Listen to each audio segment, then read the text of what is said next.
صلوا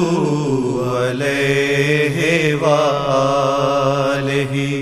بسم اللہ الرحمن الرحیم۔ وعن ابی سعید الخدری رضی اللہ تعالی عنہ عن النبی صلی اللہ علیہ وآلہ وسلم قال من قرأ الکہف کما انزلت كانت له نورا يوم القيامة من مقامه إلى مكة ومن قرأ 10 آيات من آخرها ثم خرج الدجال لم يسلط عليه ومن توضأ ثم قال سبحانك اللهم وبحمدك لا إله إلا أنت استغفرك وأتوب إليك كتب في رق ثم طبع بطابع فلم يغسل إلى يوم القيامة۔ حضرت سیدنا ابو سعید خدری رضی اللہ تعالی عنہ سے روایت ہے،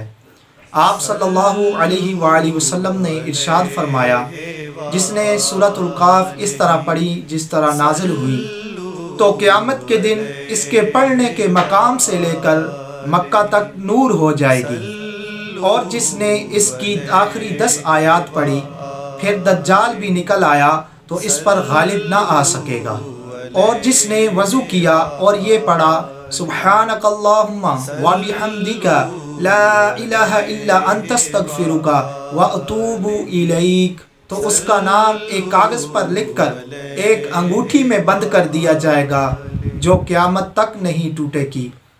اللہ جل شانہ سے دعا ہے کہ ہمیں سورۃ الکہف کے کامل مکمل برکات نصیب فرمائے، وما توفیقی الا باللہ۔